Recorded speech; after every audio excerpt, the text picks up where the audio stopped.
everybody. Welcome. This is Anna Achimowicz, Rock Dance Theater TV, back with you from Rebel Crush and Band-Aid Physiotherapy for Rock Stars. And that's a mouthful, but always specially for you so that you do the honors to subscribe, share, do those likes, all of the good things while I'll sit back and take a sip of coffee. That's almost tradition here. And I think you should be done by now. So today we're going to go a little bit backstage because the new chapter of Best Bass in the Books is going to be joined by Fred Kowalo today, bass tech and guitar tech, actually, to the stars of a couple of actually my favorite bands, Alice in Chains, Black Label Society, Megadeth, to name a few. And we're going to be hanging out today to have a little bass talk. So if you got your drinks ready and you're in the holiday spirit, we almost made it. It's December 2021. It's almost over. But as we know, with Rock Dance Theater, everything and anything is possible. So everything could happen still before the December 31st. So let's see. One of the surprises is Fred joining me today. So without further ado, let me enjoy this hour, or a little bit over, or a little bit less, depending how the conversation drives us. Ladies and gents, Fred Kowalo himself, welcome. Hey, how's it going, everybody? Hey, Fred, what's up? What's good? Yeah, I'm just getting up and around. I'm out on tour right now with Trans-Siberian Orchestra. I'm in my lovely hotel with awesome my hotel with the pink cocks in the bag. That's an interesting design right bed, there. yeah. Very Christmassy indeed. Yeah, I got a zebra chair. I got some pink cocks hanging around. So it should be a fun one.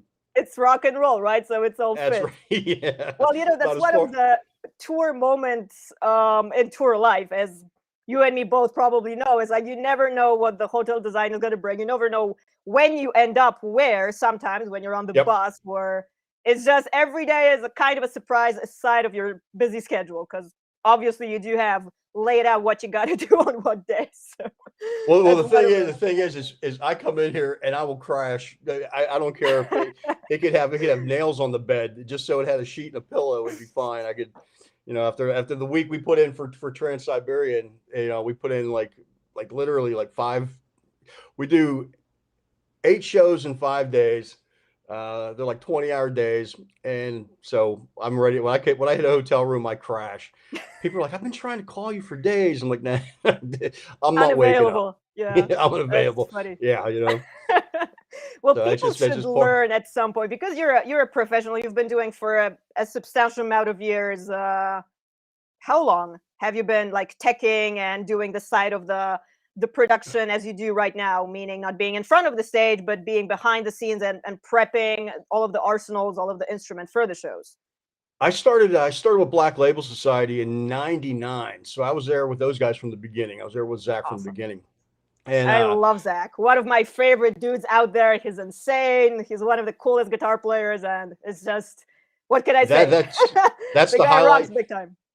That's the highlight of my career, is just started. Like when I started with him, I thought I was just going to go. I got this phone call and said, "Hey man, Zach wants you to fix his guitar." I didn't even know the guy, So I go and I meet him, and I think I'm just going to get like an autograph and a picture and some guitar picks and set up this guy's guitar. Not bad already. The next thing I know, I'm on tour with him for like next 5.5 years, and it's just like I'm like, "All right, man, if you ever come to Pittsburgh, I'll see you.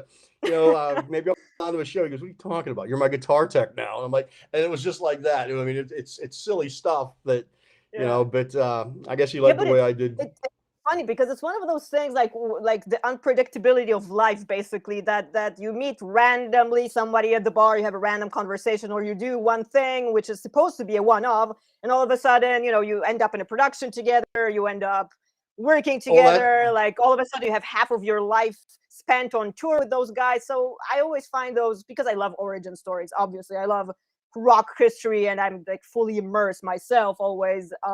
But it's one of those cool things that you never know how fate is going to kind of throw you in things. So, well, that's exactly it. And that's what my books are going to be about. I have a couple books coming out about stories from rock and roll on the road. And the first one is pretty much how I got my job. And It's one of the wackiest. I worked at Do a you mean the TV station. first job, like, bartending, or the first professional gig? Because Yeah, a it's like my job is a first, 4-letter word, right? So it really always depends. right? Like, So yeah, so I mean, I'm writing about that kind of stuff, and it's and other things that happen in rock and roll, but it was seriously, it's all unpredictable as to, you never know what's going to happen, and I kind of giggle every day that here I am, 22 years later, I'm still tuning guitars and somebody's paying me to do it, guitars right? and basses, and I have my own, and that's where I learned it. I experimented on my own stuff, and I would hack apart my own basses and guitars and stuff like that, and just Yeah, I just fool wanted to around. ask, like, what made you pick up any kind of instrument? What was the very, like, beginning, small young Fred, as a kid? Was it that early I on, was or take I me back was a little bit? I was 16, and my mom and dad bought me a Honda Les Paul at for Christmas one year, and the thing was is, and I'm not joking when I say this, I saw Motley Crue on Headbangers Ball, and I said, "Well, if those guys can do it, I can do it." And that's dead serious. So me and my buddy Mark, he got some drums, and I got a guitar, and we started playing. I had some friends, Tim and Jim, who played guitar very well, and they taught me. But everybody played guitar, and nobody played bass. So I saved up and I bought myself a bass, and I started playing bass, and that's kind of where it went from there. And I guess I did pretty good over the years. But yeah, I played in various bands back home, and I became more of a collector than actually a. I played a lot, but I have a lot of basses and guitars. I think last count, I think somewhere in the underground bunker, I've got like 150 of them. I think at last count that Wow. I Yeah, I actually think have documented. legend has it that you have one of each bases, like, out there. Is it possible that you simply are saying that you're cooler than Sweetwater, Guitar Center, Riff Megastore put together? Is that correct? Yeah, Holy hell. in my garage, I've got walls of Harkeys and Ampegs, and I've got walls of Marshalls on this side, and then in the middle, I've got stacks and stacks and stacks. I could stock a Guitar Center. I really could and Undoubtedly, for so sure. Yeah. and they all do something different, and they all have their purpose. I've got acoustic basses, I've got fretless basses, and I mean, I love them. I went on a Spector buying spree at one point, and I Uh-oh. went and bought like six Spectors. I bought a fretless Spector, and I use that quite a bit. uh, they make For me, it's like the perfect bass. I got my first one when I was in my band No Big Deal back in the day. I Mhm. got a USA. It was an 87 Spectre, and it was a USA, and it was blue quilt, and it was beautiful, and I 87 was love a that good bass. year. That's a good year for rock and roll altogether. Yeah, right. And so I got that, and I was hooked. So over the years, if I find a nice Spectre, I tend to You buy grab it. it, or it Yeah, finds you. You know how it is sometimes when you are on tour, you just walk somewhere, you tend to gravitate toward, like, a shop or a vintage place, whatever, and it just finds you. Like, I don't know if you yep. have that. I have that constantly, and that goes from fashion that I later use in my productions to music instruments as well. It's just something about that calling. It's not necessarily me walking in with the intention, but somehow the other way around. So it's pretty funny. It's meant to be. And that's how I look at it. These it calls to me. Like I was at Guitar Center. Well, I was at my hotel the other day, and there was a Guitar Center. I could see out my window, and it was across the street. And I'm like, Uh-oh, that's too man, close. That's way too close. it's like don't go. And I went over, and It's like Starbucks. If you see a Starbucks across your window, you know you're gonna hyper caffeinate yourself. Like, the Starbucks was right next door to the Guitar Center. I'm not joking. That is not a joke. There as was a they do, Starbucks and a as they Guitar are, Center. of course. So I had to go, so I had to go over. But I went over and I looked around and I thought, I'm good on it. There was nothing old. I'm looking for old basses now. Uh, Speaking it- of something that I happen to have, I don't know if Look you at ever seen that. something like that. That's an iris bass. That's 1974. It's a vintage. It's the most Frankenstein thing because it's semi-hollow. It's a bolt-on. It has these like weird single pickups. A very simple bridge, but quite honestly, with SIT strings, which are actually David Ellefson's signature strings, it freaking thrashes pretty badass because it's just I like the action low, and it's one of those very kind of small girly hand designs. And the funny story with that bass is 2019, I was finishing a previous tour with a partner of mine that was a drummer. We were doing this what was it exactly, blood, fire and drums, or steel, blood and drums, something like that. We were doing like a tour across Europe and Spain, and a fretless bass happened to land in my lap. A friend of mine over here in Warsaw, Poland, where I'm spending the last 2 quarantine years right now, is kind of like a Eddie Van Halen hack with basses. So what he did was he took, I think, a P bass, he chopped off the bottom of the body, so all that was left was this completely, unbalanced thingy. So this horn wasn't practically here, but it was super short. The bottom of the body, right under the electronics and the knobs, were hacked off. So it didn't sit in the lap at all. It kept tipping. Like, I was just pissed off with it constantly. And it was at the very beginning of the Disturbed tour. I worked with the guys on the backside of things, not on stage. That would be super cool, but on the backstage of things. And actually, John Moyer turned me on to like bass in a completely different way, in the sense of attack and playing aggressively. So long story short, that bass that was fretless, that I didn't really know how to play because I started as a guitar player, self-taught in 2016, which is another chapter of rock dance theater history. But that bass pissed me off so much. It was sitting down in my kitchen, literally a couple of rooms across there, and I didn't touch it. I tried 3 times. I was completely pushed away from it, didn't speak to me. But then when this landed, I was like, oh, this freaking has music. So quite honestly, the last 2 pandemic years, between small little tours and music videos, I was just blasting bass, learning everything and anything, pretty much picking up on the aforementioned Megadeth. I mean, most of the bass line was David Ellefson's bass lines, just like ripping and thrashing and getting blisters. So that was kind of the thing. And I swear to God, this bass does the deal, ironically. Yep. So if you've never seen something like that, one is hanging over here. Drop by. You can check it out. I'd love to. I mean, I think it's a cool shape, with the little telly, right? with the Because I telly love body. Telecasters. I love Telecasters. There's something about it that is so kind of raw and unveils kind of your weaknesses. So it's not a bullshit kind of instrument. I don't know, like a Les Paul you can plug in, you put in a huge amount of distortion and whatever, and it just kind of works, right? It just rips, and it's kind of, heavy and rock and roll, even if you're out of tune. But the tellies, they kind of bring that extra thing out. So, and quite honestly, with my personality as well, I love weird things, and that goes for instrument as well. I mean, it can literally cost $100.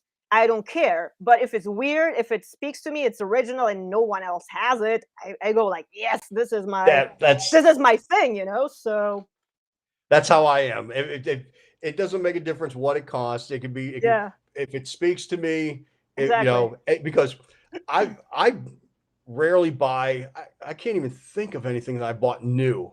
I buy stuff Okay. that's used. Well, you And get new stuff, like a completely unpacked CBX Jackson 5-string, right? right. You don't need to buy them. They're like a work tool. So yeah, right. So that's what I'll straight do from the is I'll go factory. find something, and I'll bring it back from the dead. Just to sit there and play, make it like a little project. And I mean, I've bought parts bass, I've built bases for people that's Yeah. and I've built some that I should have.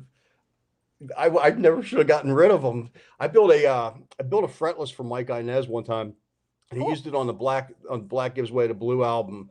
And it was a nice little champagne color, fretless, maple fretless neck with he wanted black line markers on them. And so I mean, but it So that's made what you it did. completely.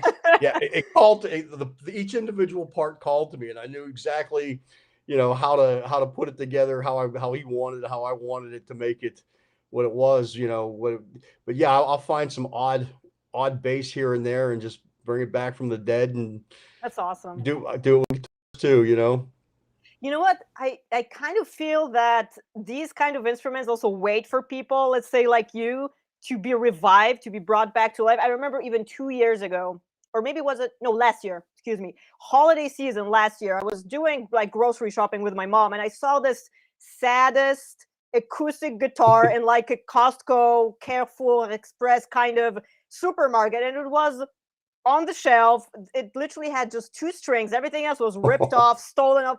And I looked at that poor thing, and I said, it just my heart like gave it. I had to get it, so I got it. I kind of cleaned it up, and it is of course like you knock on it, it's completely hollow. The wood is like a banana box from Chiquita probably, but hey, it had a couple of songs. It had a nice ring to it, and I figured, you know what, you're gonna stay with me. So I hung it up on the wall right next to the kitchen. Every time I visit over there, it's alive. It has some music to it. It's not becoming as this disposable thing, which of course, like knowing supermarkets, it would end up in a trash bin. So I could not allow that. So. Here's what's funny is I feel the same way about things, and it's dead serious. I do the same thing. If I see something, I'm like, I've got a bunch of little projects that just lay around, but like you said, two strings on them, but somewhere, and they play what sometimes for slide you just need one, and it kicks ass. Do you know the guy Mike Morel? He works under the name of Skeleton Guitars or something like that. He's somewhere probably from the Midwest. He does these strangest little things. He just takes it like a piece of wood or a shovel, and he slaps a string on it. He finds a can from an oil factory, and he just does the wiring, and it's literally like the simplest little thing: two knobs, two strings, and it's just badass. And he does all of these like ZZ Top covers, and I'll send it to you. It's definitely something please to check do. out. I'd like to check it out.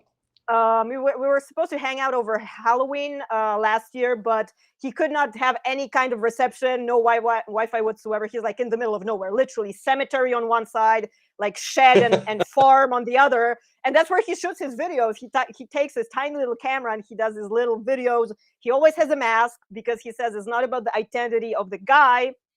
He's a character. So it's always a mask, always the guitar in his lap, and literally sitting on a grave of somebody, or having like the strangest rock formation in the back. Super cool. Super cool. Oh, I want to check that out. That'll give me something to do. I'll send it to you. Yeah, definitely. Please do. Yes, something to check out. So, please but do. yeah, speaking of the old, because obviously with the bands right now that you tour with, Megadeth, Trans-Siberian Orchestra, those guys are top of the notch, big bands, big production, world tours. Do you remember your very first project, so-called out of the living room? Like, we actually spoke about that before we got on in the green room, because I remember my first project, my stage production that I directed in my living room when I was like 10 or 11. But do you remember your first musical kind of endeavor, where you were, well, okay, a kid or an amateur, but you remembered and you realized, okay, shit, this is going to be my life. This is going to be my lifestyle, because it just literally calls to me in that way. Yep. Oh, I started, and I had friends that could play and stuff like that. And my mom and dad, they bought me that guitar when I was 16. So Right. Of course you go out and you try to do a band and you play covers, but so it wasn't really you. Like your parents kind of threw you in the business. Yeah, right. Either to blame or to thank, depending, right? Yeah, exactly. Thanks. It's all your fault, Thanks, Mom. but that's so I just remember learning cover songs, and I remember writing songs. And what was funny is my first band that actually started playing out, we were an original band. We wrote our own music, and it was fun, and I really liked playing my own music. And we got it to like a college radio station, and I remember hearing my songs on the radio. And granted, it was a college radio station, but still, you're on the radio, and of course, so, yeah, it doesn't matter the format. Yeah. And it went on from there. And I started getting into more and more backstage behind the music kind of stuff, working as a stagehand. And I remember I had a job. I was I was making television commercials, and I went to work for as a stagehand in our local arena, and I'd gotten started to drift music, and wasn't just no time because of you're always busy, I just wanted to and say, yeah, it's super hard to sustain both because you really have to immerse yourself fully. I mean, it takes time, absolutely period, to right? In a practice, 24-hour, to totally. yep, to practice and stay practiced and stuff like that. So I mean, it does take a lot of time. But I remember that the boss he said that he absolutely forbid me to have a stagehand job, and that I wasn't allowed to work in music, And so I looked at the clock. It was what is Ouch. today? What day? What day? What's the date today? Because what's funny is Really? December it 7th. was I remember it was December 9th, so we're like a couple days ahead of when I did it. Okay. So on December 9th, I walked into this guy's office and he goes, "I absolutely forbid you not to, you can't be a stagehand." And I really wanted to do music. I wanted to stay in music any way I could, and that was one way that I could. And I just remember looking at the clock, and it was before Christmas or whatever, and I told the guy, I said, "I'm going to give you my notice." He goes, "You're giving me a 2 week notice?" I'm like, "No, it's 3 o'clock." I said, "I'm giving you a 2 hour notice," and I packed up my office and I left, and How I cool. went back, devoted everything back to music, and it took me a long time to get rolling in music. I didn't get my break in music, granted, be it backstage as a guitar tech, until I was 29 years old. Now, a lot of That's guys, okay. they start Better out, later than never. I mean, I started yeah, my performance dance choreography career at basically age 6, but I picked up a guitar at 29. It just yeah. another other story. It just called to me all of a sudden. So it's quite honestly, I never believe in stuff like too late, too young, too old. Nope. If it's supposed to happen at that moment, that's probably Yep. again fated. Period. Supposed to roll like this. I agree with that. I subscribe to that 100%.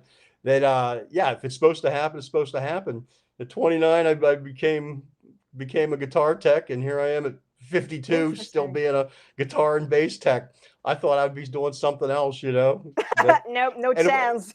You're and too good. the thing is, Probably. what, Legend yeah, has it right. you are too good. Which we also spoke about this backstage. Wait, I have to read it for others because you have the coolest like marketing tool next to your social media handle, which says, hang on.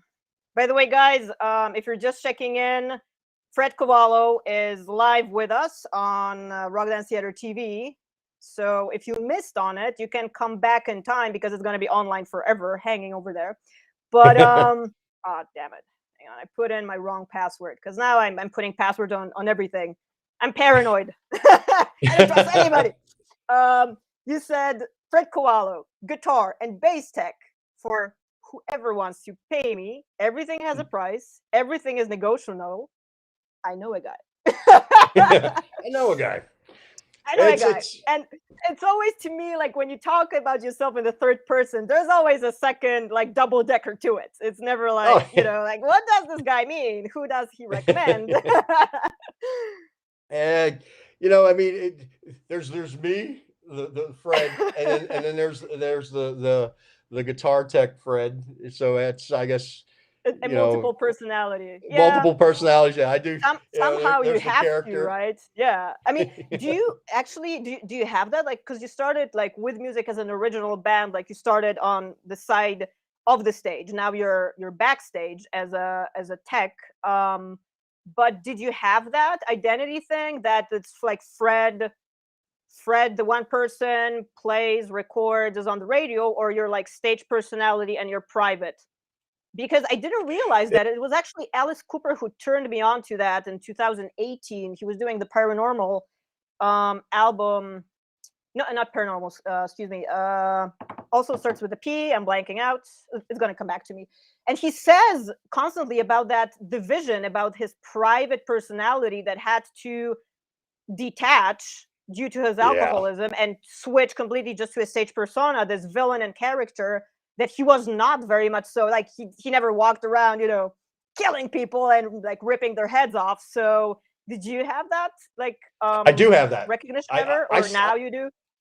Well, the thing was is you hear all these wild rock and roll stories and about touring with Zach and Alice and Shinedown and stuff like that. Yeah, I was there. Yeah, I did it. Yeah, I had to detach from it. Wasn't me. Wasn't me. Well, I always say that too. It wasn't me. Nobody It saw was me. the other Nobody could guy. prove anything. He just but happens to but have the same name. Yeah. yeah, he just happens to, I know a guy, he did it, I but know a that's guy. just it, and that was, what's fun about this is I come on the road and I have fun well, I used to and tear everything up and live the, black label pirate lifestyle of, of just drinking and having fun and plundering Joe's and, Crab Shacks across and the trying to country. survive till the next Yeah, day, practically. No and then I kidding. would come home and I would just turn it off I'd be normal, just try to be a normal guy and just, back to being, and that's what for so long is, everybody says, and I'm not, tooting my own horn or silly stuff like that, but they're like, why do you go home I live in a little town, like it's like a little no stoplight town. There's no stoplights, and I Okay. live in like a little village, and I go back and I have my same friends, and Which state is your base, out of curiosity, Fred? I'm stayed out of Pennsylvania. It's outside of Pennsylvania. Pittsburgh. Okay. Yeah. Like if you walk out my front door, you can walk through fields for miles, but Well, I everything else remember is outskirts of Pittsburgh because in 2015 I was doing an appearance at a conference for actually medicine, International Association for Dance Medicine. And funny enough, they had a 25th anniversary. And what I did was I did this mistake of booking a hotel a little bit outside downtown just to kind of be off the grid. I haven't been in the States ever since I moved out of California, which is like 30 years right now. I kid you not. Because I grew up in San Diego, and I did that mistake just to kind of, be outside. Little did I know and remember that in the States, sidewalks, like here in Europe, like everything is close to each other. You can literally walk a couple of kilometers from a Starbucks to a shop, to a rehearsal, to this, to that. You commute, right, in that way. But in the States, like, there was a freaking highway with no way you around just to get to the Marriott downtown. And I was like, okay, I need a cab pronto. But then the reception lady tells me, you know what? Over here in Pittsburgh, like taxi drivers don't really come over. Like you cannot really schedule them. Sometimes they show up, sometimes they don't. Are you it's kidding true. me? And I had a presentation, like I had a freaking paper, and I was like, what? So what happened was, small like detour from your story. What I did was I hooked up with like a business guy that was staying at the same place, and I was like, dude, are you going downtown? Like, please, like, yeah, I am. What do you need? I need a lift. Like, can we share or something? Can I like drop you some money or something? And we did. But I swear to God, that feeling, I was like, uh-oh, this is a field with concrete for like Yeah. far as the eye could see. So Pittsburgh, when you say that, in Pennsylvania, that's one of the very vivid memories to me. Yeah, Like it's that spread fuck me out if you're out by moment, the like airport.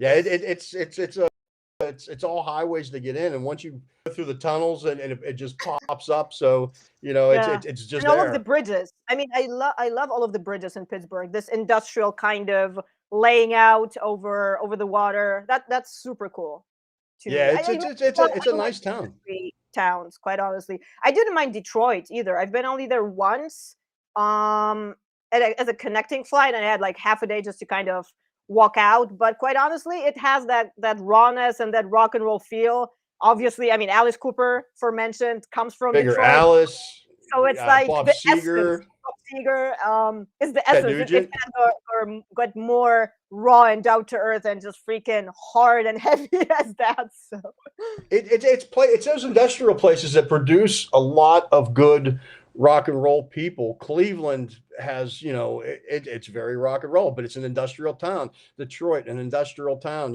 Pittsburgh, Chicago as well. They have, even Jersey and stuff like that. You have these bands that experience real life, and yeah, it comes through in their music, and when they become famous or big, I mean, like I said, you can listen to these bands and you can hear, if you want to get into like Bob Seger and Nugent and stuff like that, you can just hear the rawness of it, yeah. You hear uh life experience in that, and not something yeah. necessarily squeaky clean and maybe spoiled even to some extent, because Yep. you just kind of feel it that it does not have that life weight to it and the experience. And quite honestly, in rock, overall, doesn't matter if you're on the tech side of things as you are right now, working professionally with the big bands and um in that sort of quality. But overall, if you don't have that realness, kind of, it's kind of on the Yep. bullshit side of things. You know that it's kind of off, and you hear it, you feel it, you watch it on stage, and just something you might not know what it is, but it feels off. It does not have that grit, if you will, at least to me.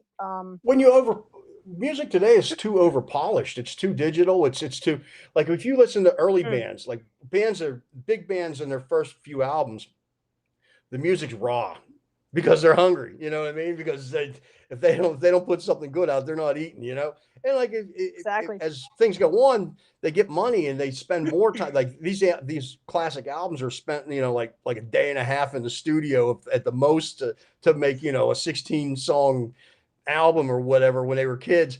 But that's their best work. And as you get older, as they got older, a lot of bands tend to over polish. They spend years in the studio, and it's just not, doesn't have the same quality. You can spend all Well, the day.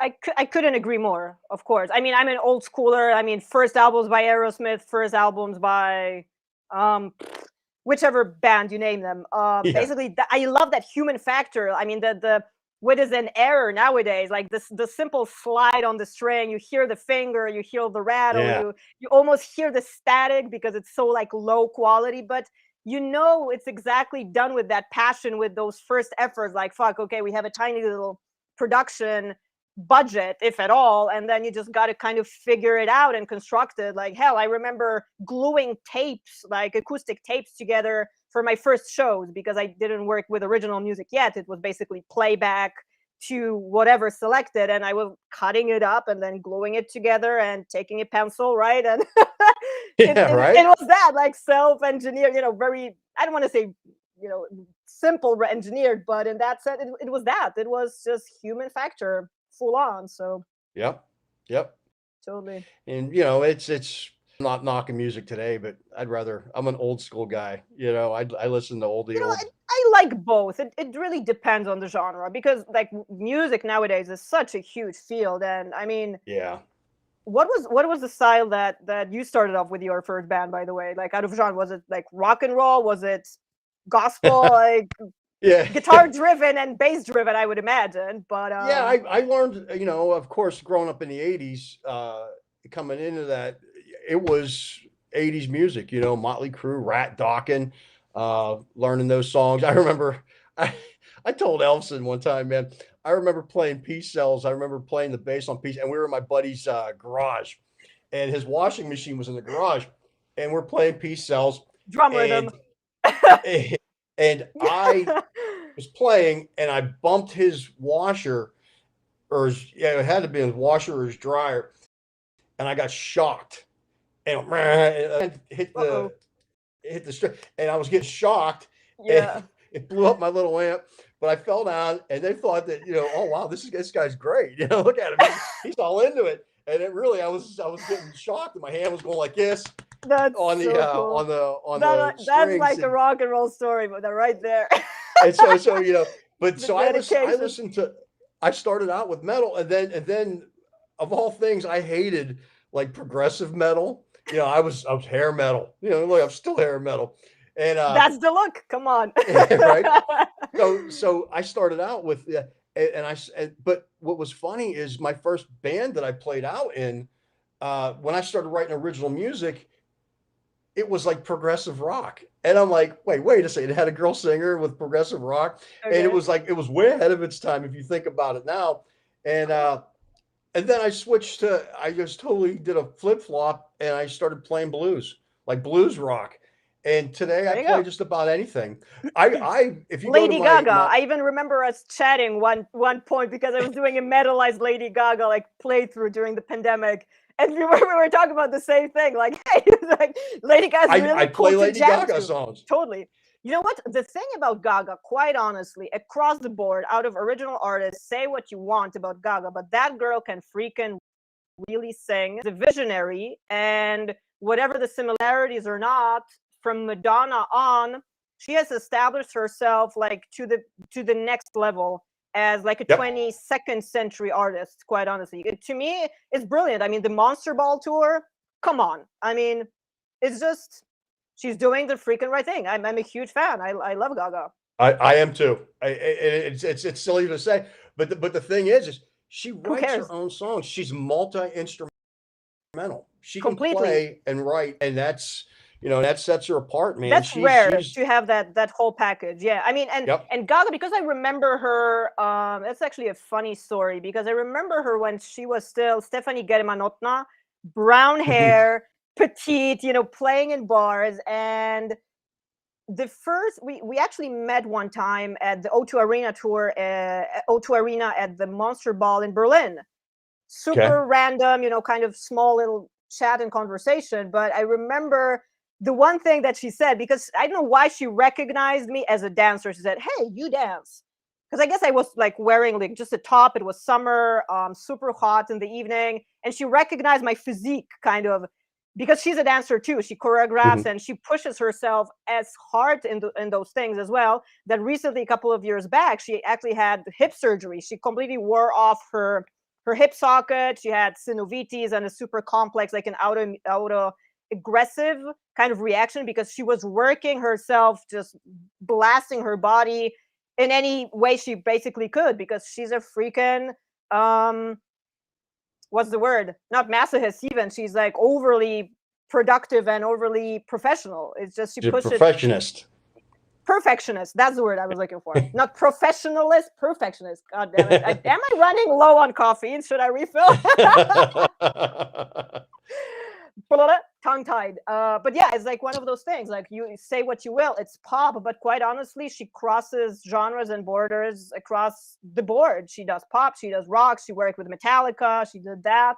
So definitely something to kind of look up to in the sense of work ethic.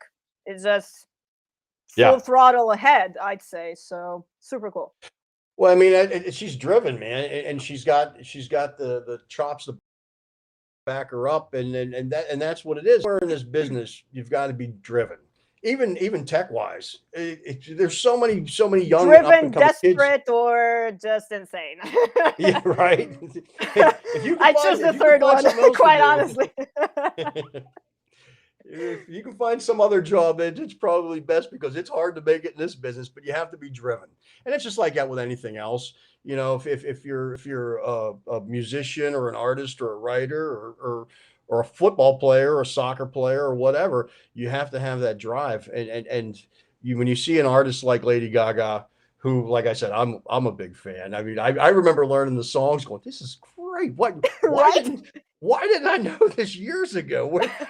Why now?" And here's the thing is what's silly about me is I will go, and all these older genres of music, I'll go back now that I'm old, and I'll revisit them. Yeah, no such thing. And I'm going to tell you why in a second. It's crazy. Like my business partner Eric at Boogie Street,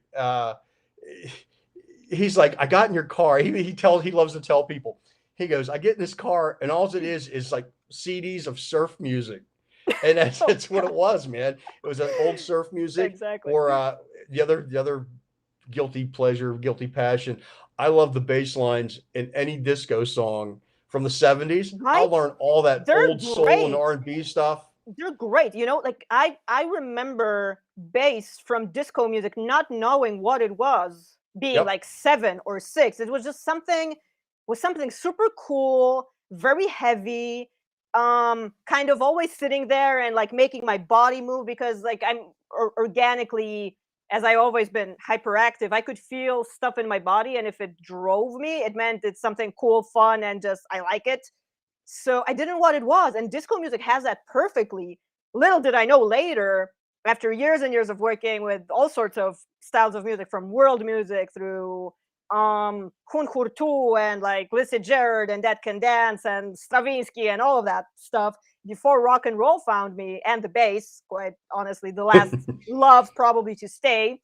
It was that. It was just like, holy hell, what is that? It is great. So huge respect for like disco bass lines. I like completely. Oh yeah.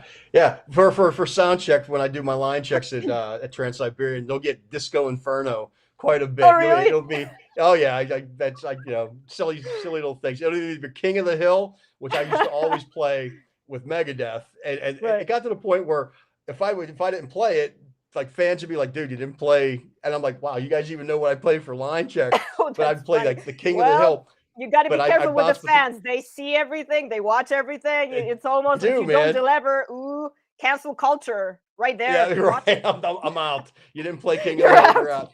So yeah. So now it's always it's either King of the Hill or Disco Inferno. Oh, that's There's just funny. something about Disco Inferno that I have no idea why I love that song so much. But it's just a doop doop doop doop doop doop doop doop doop You know doop what? doop doop Some ba da things da bum. don't need explanation. It just It works. just it It's just like calls to me. You know what I it mean? just calls It's you exactly. one of those. And the other bass line that when I master it, it's I Will Survive, that disco. If you listen to what that bass is doing, it starts off nice and easy, but if you listen to really what by the end of that song, I don't know who played on it. They're everywhere. I mean, it's I can't insane. think of the guy. Yeah, I should check that out. It doesn't, because I know the It's song. Obviously, we all do. But oh okay, yeah, point but just noted. I'll start check it check it out. out and listen to it by the end of the song, you're like, what the hell's it's everywhere. It's a crazy bass line, and And and it's probably also completely simple and just right amount of notes, right amount of placement. it's the right I pattern, and he just builds on it every pass. Every Which pass is a he just moment that I have right now. Owner of a Lonely Heart, genius, brilliant. yep, Da da da da da yep. da da. It's just like fuck, and it's just across the board. The whole world knows it. It's a freaking hit. You hear the first note and you immediately recognize You it, instantly and know it's what it just is. it blows my mind because I've been lately like in a writing kind of mode, like coming up with riffs and stuff falling out, and it's usually 16th notes or 8 notes. Just I love metal. I love heavy stuff. It's my personality. It's my thing. And I all of a sudden I found, like, I think it came up on YouTube. Oh, honorable. Let's check this out. Doo, doo, doo. And all of a sudden you'll just sit back and just like exhale. Oh my god! Like it's so simple. It's insane. So it just blew And my mind. sometimes that's the key. I Simplicity know. is the key to a good song. I mean, you don't have to overplay it, and especially Nope. with in some bass lines, it's just pumping the eighth notes, pump the 16th notes, and it makes that. Listen to ZZ Top, Right? listen to Dusty Hill play, and Yeah, yeah, yeah. it's just it's the attitude, it's the whole Exactly. attitude of playing.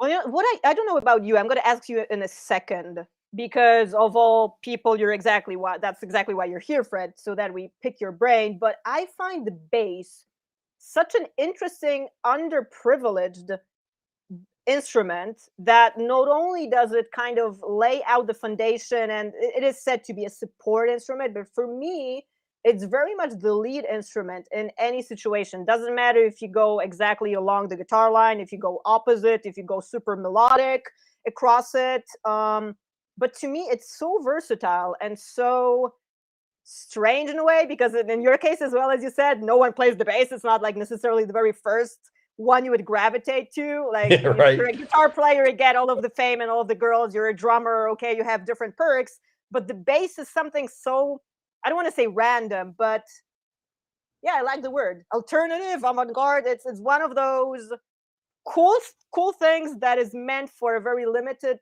amount of people and a special group. So it's kind of like, oh my god, that's the coolest thing. So I don't know. Do you find that about the bass? I I find that in all honesty, Please, the bass it's rock dance theater. No bullshit here. It does not go.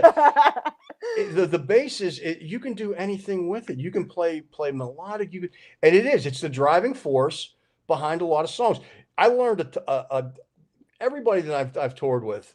I've learned something from. I've learned from Zach. I've learned from Jason and Shinedown. I've learned from Inez and Alice in Chains.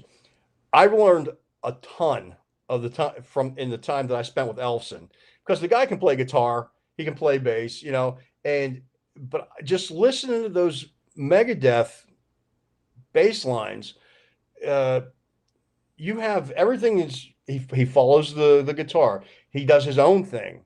You know what I mean? He's the melody, he's the driving force, and it's the counterpoint to Mustaine. So you could, with a bass, it depends on the player, but you can use it for any style. You know what I mean? You can take a straight, pumping eighth notes, and then you can just totally just jazz it up, funk it up, whatever you want to do. Totally make it metal. Look at Lemmy and those driving 16th notes. Put some version completely. on it. I mean, Lemmy to me was always a guitar player. He always approached the bass as a guitar player because he had that that loose kind of thrusting thing, but like open in a way because it was always melodic and working with the lyrics when he sang. So to me, like he always treated it as a guitar. It was just insane, that kind of quality that he had. So like, as you say, it could be everything. But speaking of David Ellefson, quite honestly, the guy to blame for my inspiration for bass, like the first bass lines was as, ooh, shit, that is so cool and so good. So of course, so far so good, so what, trust, all of the stuff, Devil's Island. Oh yeah. Not being a proficient bass player at all yet, having a couple of years of experience as a guitarist that I work with, because I utilize the guitar basically to produce interaction and sound, and that's basically the ideal principle that is original in rock dance theater, that the choreography and the stage movement derives from that. I would be like upside down with the bass or the guitar, and I would like do all sorts of strange chords, or I would hang by the guitar neck from my guitarist and then jump on top of him, and then we would crash to the floor, and then the choreography would lift that up somewhere. So it was that thing, but always leads and solos on the guitar would stress me out. I was kind of like, oh crap, I'm gonna screw this up. So because I always felt that rhythmical kind of trancy thing, and I love repetition. So to me, I guess it was a natural progression from playing, because I love just a simple set of freaking power chords and just in patterns and repetition, something that is solid, that is a hook in your head, that stays forever. And that's what makes the greatest of songs, quite honestly. I mean, the selection of the notes together, and okay, there are 12 of them maybe, but the way they are in order, kind of, that makes the freaking hits like forever, for generations. So I guess that was the natural evolution for me with that rhythm thing. That's why bass is so organic and so natural to me right now. So I don't know, interesting, a completely different way to do it, I guess. But again, as we talk, there's no way to really do it. You said goodbye to your former job, right? To yeah, to right. basically, like, stay in music. So here's my retirement letter. I mean, we got to do what we got to do for the love of our art. I know. Well, speaking of art, Fred, I think, go ahead. And then, and that's one of the fun things about how I approach, what I do, even behind the scenes. I take pride in every time I do a new guitar or a new bass or something like that and set it up. That's my art. I kind of like sit around and chuckle that it's perfect. I'll sit there and work it till it's perfect, and then when that cat gets out on stage and he creates music with it, I'm like, yeah, I did that. It's right? That's just how like with that feel. movie.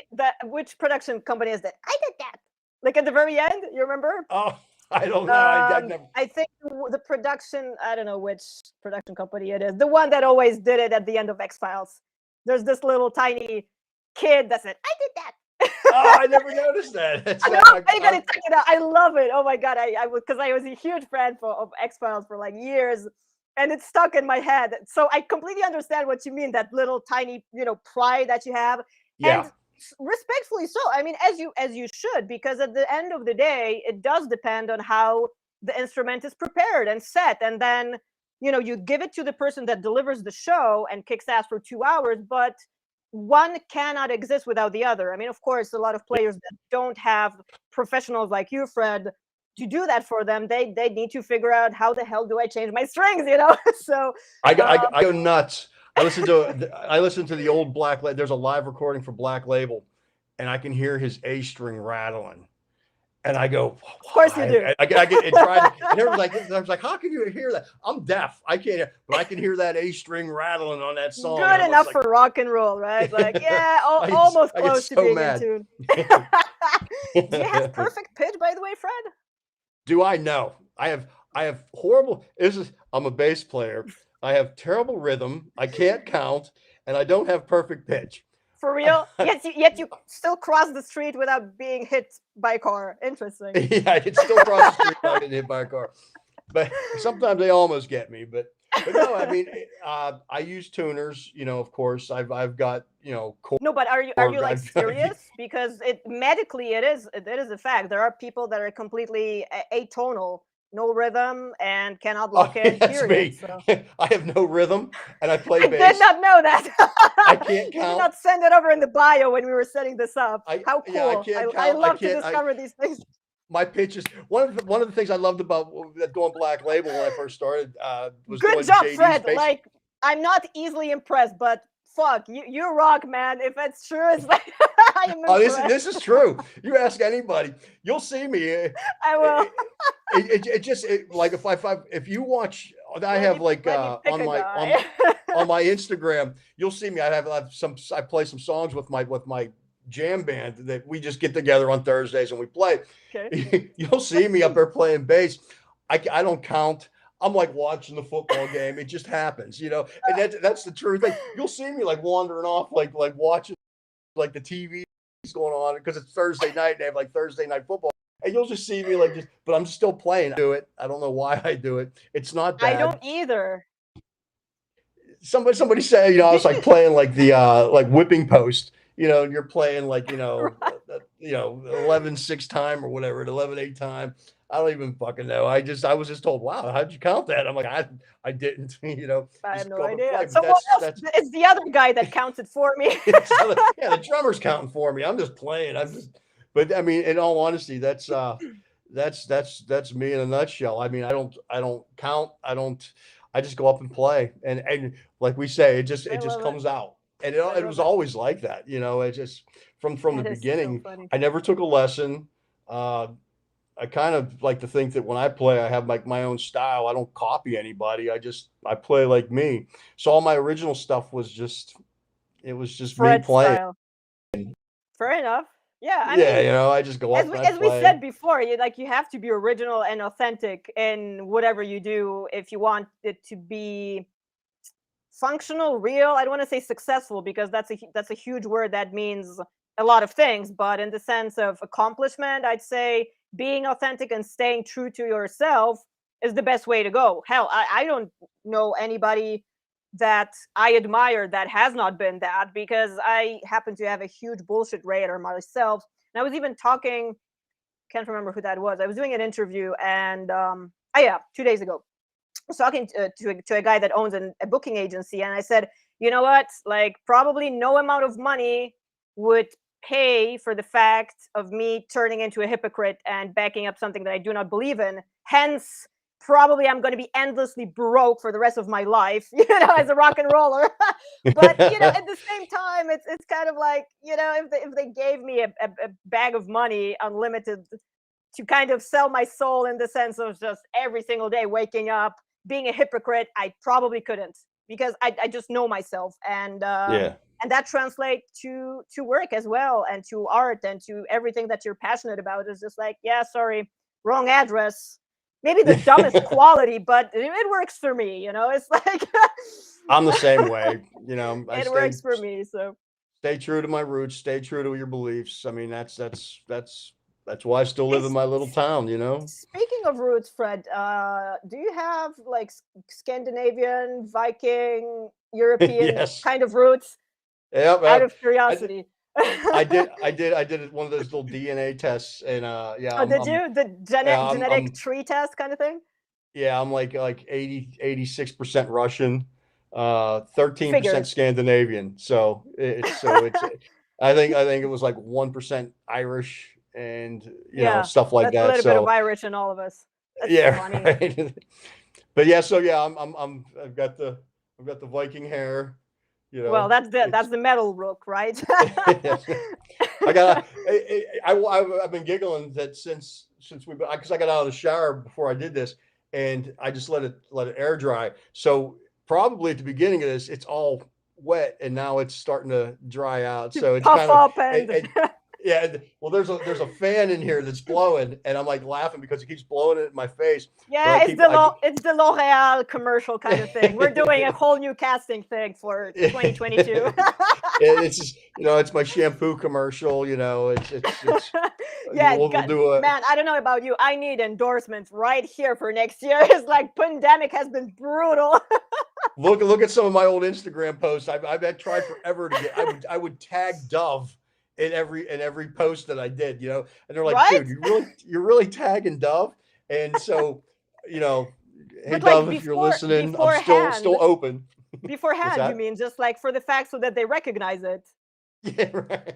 I Yeah, started man. doing the same. I actually We, started we, doing we the should same. we should tag Dove or whatever shampoo you use, and I like the way you're thinking. Yeah, yeah, that's yeah. I started right. every now and then because, of course, like I don't know about you. You take photos yourself, which is also a cool thing that I want to mention and talk about for a little while. But also, I do a lot of photography for promo and press releases or stage synopses and productions and stuff like that. So I'm always either in a cool surrounding or somewhere industrial or somewhere in nature. But when you're in an industrial kind of space where it's a bar or a stage or any venue, pretty much, you always have all sorts of things, right? I mean, a part of the bar over there, some Yeah. equipment, some posters, some vignettes.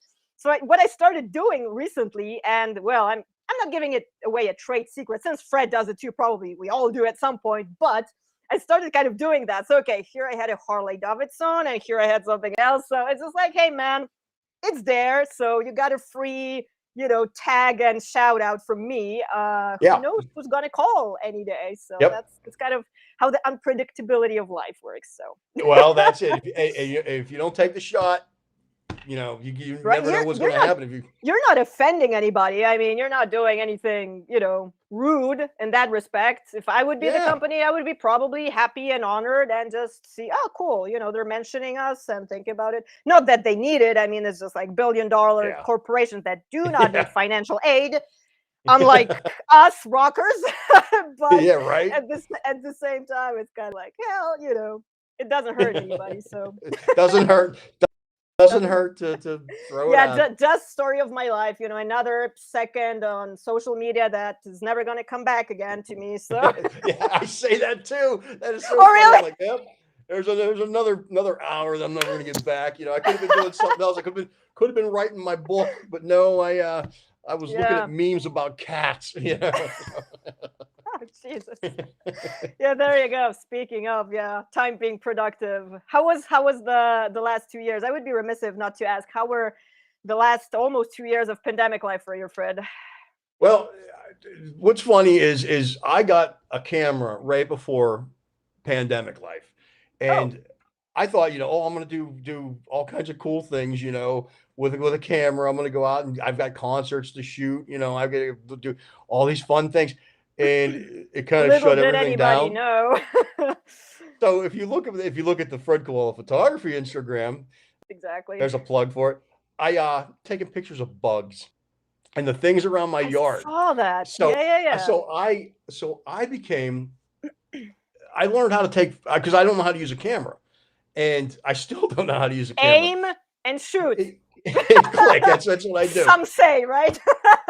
But I And all of started my learning. photographer friends are killing me right now. Like, who the hell are you That's talking that's about? how to do it, right? So I started taking pictures of bugs and learning how to take pictures of bugs, and so I amused myself during pandemic life by learning how to take pictures of bugs, and when everything started kicking back in, I started making movies again. I started making movies back in February, and I did 5 movies, and it kind of took away all my photography time. So it's kind of Aw. slipped off, but I still try to do it. What was great was I would take my camera on set, like you said, like if you're in a bar and you're just taking your pictures and you're posting of different little things. I would take my camera and I would take pictures of the things that were on set, or bugs or stuff like that. So I still kept it going. Now that I'm back on tour, it's going good. But for a year, a little over a year, I wasn't doing anything. I started making movies again when pandemic kind of eased up a little bit when they figured out how we could successfully. And now that we're back out on tour with TSO, knock on wood. Let me find some wood. We've managed to the East Coast tour has managed to go with zero COVID cases out on tour. Awesome. So we're Hopefully, successfully doing a fingers crossed it's going to stay like fingers that across. across the board. Totally. Yeah, so we're successfully going out on tour and you know, and making it work in a pandemic. So, but it's going pretty good. Great. Glad to hear. Yeah. I mean, the thing with photography, it's because I kind of ask everybody, you know, friends, guys that come on, guys and girls that come on the show to hang out. I ask, so what's your pandemic talent? That's You know what? It's funny that you mentioned bug photography and like insects, because now I know why you take good stage photos. And I can tell you that as a choreographer and the movement director, that's extremely a different pair of shoes and know-how and knowledge to shoot people and stuff in motion. Completely different. That's very specific, and not, quite honestly, not many people know how to do that, because shooting something that doesn't move posed in the studio, it's fine. Like almost anybody can do it, but knowing where to capture the movement in which split of a second, hitting that Yep. high moment when the leg is up, when the hair is in the proper position, when you have the accent, like even what Nita Strout has a birthday today. Happy birthday! And it's actually one of the good examples. You posted a photo of Nita. That's exactly one of those things. You know, she's in movement. The muscle are in proper like positioning and angle, and it changes everything. And that's one of the very common talks that I have with photographers overall. It's like, guys, you don't get it. And some people get that organically, no training, period, or exercising on bugs. Yeah, right. And then it just translates. But I guess for you it's also organic. Just kind of like that. No idea how this works, but let's give it a shot. So I do. I'm like that with. I'm like the Inspector Clouseau of everything. I just bumble my way through it, you that's know, awesome. bumble my way through bass playing, bumble my way through being a being a bass tech, bumble my way through photography now. But that's when to be honest, you know, I mean, I went to school to be a director. I was a director young, and so you have to anticipate the shot. You have to. It's like anything. Movie You have to director, film visually. director, I mean, for? I directed television commercials for a bit. Oh, okay. And you know, I mean, that's why I still stay in film and stuff like Mhm. that, even though I'm not directing film. But I Yeah, so then went to you know school. exactly what Yeah. the deal So is you with have to that. anticipate. You have to anticipate what's coming up. You have to be one step, and so that translates into the photography. You know, even with the bugs, they're unpredictable. They're moving. When you say bugs, I'm sorry, in my the sick and twisted mind, I just see like, you know, like a locust kind of attack, you know, like somewhere. a horde coming in. Yeah, sitting Exactly. around you. But you know, I mean, but and like anything, it's patience and learning. Recently, I've been with the concert shots. You know, I've been lucky enough that I know people when I call up and say, "Hey, look, can I get a photo pass? I want to try this." And it's come along slow. I wish I could have some knowledge now of what I knew then, as to how to take pictures and things along those lines. Uh, but recently, like you said, like the Alice Cooper shots with Nita and then my Paul Stanley shots of Kiss, those are my more recent ones. I'm starting to learn my instrument, the camera, a little bit better Yeah. to produce better shots, and it's becoming a little bit easier. It's like anything; it's a learning Yeah, I just process. wanted to say it's a learning curve constantly. And again, what isn't life if constant learning and a journey of development? I mean, hell, if I say ever that I'm done and I know everything, I could die, might as well. Because Yeah, it's over. Like there's I nothing left to explore. So I ask questions every day, whether they're dumb questions. I'm dead serious. I try to learn something new, at least two things every day, and I'm not ashamed to go to somebody else and say, "Hey, how does that work?" Or "Why did you do it like that?" You know, I'm always into learning something different. Change strings. So I learned really that's how I learned how to fix guitars. You know, I would go to my music store and ask my guy Tim. I'd say, "Hey man, how'd you do it like that?" You know, or why does this do this? Now I've got the internet. I can look it up and say, "Oh, hey, look, you know, right, it's Dr. something like Google. that." Yeah, I still Google wiring schematics. I'm like, you know what, just to get it right. So I'll do, I'll look at it, and Yeah, I that's how mean it's all learning process. it's a learning process, and again, that element, as you say, of just being fearless and asking questions. I mean, it is said, ask and you shall receive, right? So like, if you don't ask, you're Yep. not going to find out. It's just, Yeah. how do you plan to know everything, where most of the stuff in our business, and I talk about basically performing arts in a very broad way, be it wiring or changing strings or treating, as a physio, a musician that does very specific weird things that inflicts injury, you cannot know that because it's practice based. Of course, there's the theory and the foundation, but everything else is just experience and practice doing it, trial and error, making mistakes, learning it from every single angle. And that I find always the coolest as the process of finding those Yeah. things out. So I think there's no like stupid questions like ever. I mean, I don't know what the time is now. Like, I don't know, like, figure it. Go figure. But yeah, I think there's no such thing. I mean, there can be stupid answers, most definitely, but not stupid questions. So, Nope, never. on a philosophical note, so. Hey, I think this is a pretty cool bumper sticker and like philosophical lead way to wrap up this, I think, part 2 episode, because I feel like we could just hang out and just talk about We all can do a things part 2. I'll do a part 2 with you. endlessly, and I want to be respectful of the time. I know everybody has to go somewhere, so I think part 2, Fred. We can do a part 2. I'll be glad to do it. Awesome. Let's do it. Looking forward Alrighty. to it. Okay, Fred. Thank you very much for coming on. Guys, check out Fred Kowalo. He's currently on tour with Siberian Orchestra and many other bands. All of the social media handles, Fred Kowalo is only one out there, so be sure to check out all of his work and professions. And there is a price for everything, so no worries there. You will find your But way. it's negotiable. We It's can negotiate negotiable. on Same here. I'm flexible. it.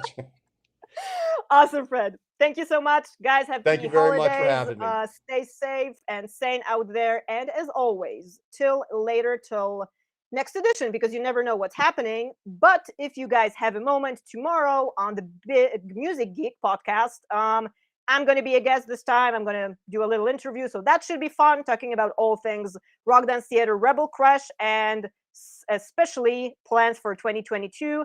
The ones that I can disclose and the ones that I can't will be more revealed. So, as always, guys, Anna Achimowicz, until later.